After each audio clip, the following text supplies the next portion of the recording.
"Have you been troubled by disasters and monsters?" she asked. "Squatch business is not your business," boomed Burley's into her mind. Sophie winced. These louder thoughts squeezed her skull all the more. Then continued, "As I'm sure you know, there's been a rash of tornadoes, storms like we've never seen before, earthquakes and other disasters recently. We've heard that monsters roam the far side of these peaks. We have seen one ourselves, an impossibly large flying beast that burst and unleashed a swarm of killer wasps."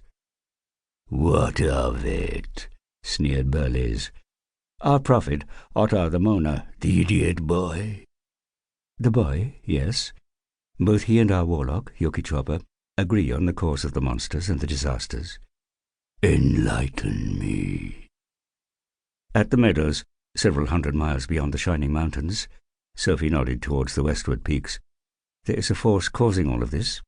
It means to exterminate all life." "What is this force?" "We don't know." "How will you stop it?" She was interrupted by a yell from Otter. She turned. The boy was flapping his arms and gabbling at his sister.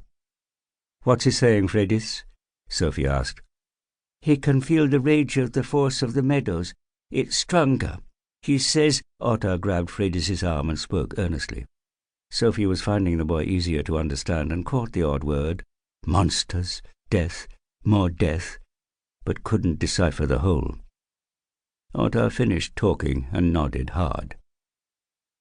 "What did he say?" asked Burley's. Sophie felt a glimmer of hope. Maybe Burley's hadn't completely dismissed them.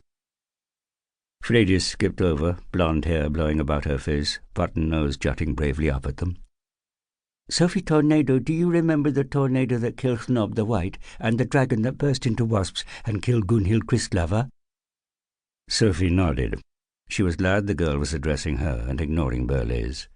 The Wootah might have had very little experience outside the narrow world in which the Goa Chica had confined them, but they were usefully unflappable. "Otter says those were nothing," Freydis continued, big blue eyes widening.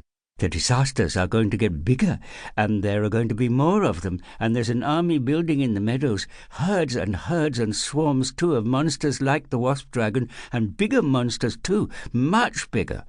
They will kill everyone."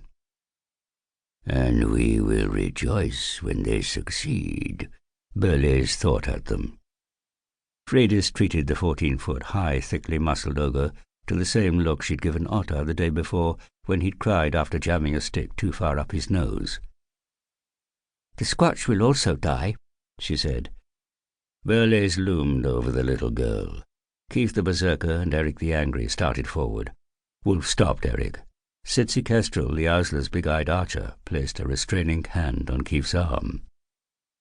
"We will destroy the Warlock Queen's monsters," Burley's mind bellowed. "You can fight them, Chief Burleys?" The girl held her ground and the beast's gaze. If his words pained Freydis's mind the way they pained Sophie, she didn't show it. "But they'll kill you all, easily and quickly." The child nodded, as if agreeing with herself. Burleys stared. Sophie worried he was going to mind-crush her, but then he shook his head and walked back to Sophie. He seemed more relaxed. She wasn't sure if that was a good thing. "There is a lot to hate about humans," he thought at her, less boomingly now.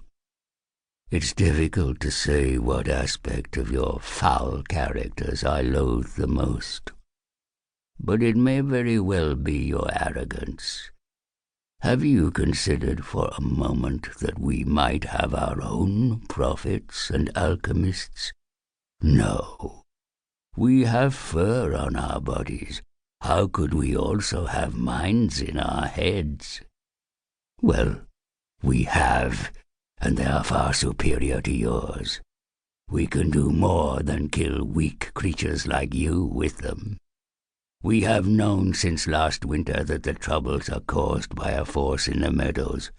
We know that the force is the Warlock Queen." "Warlock Queen?" Sophie asked before she could stop herself. "You see, you insignificant fool.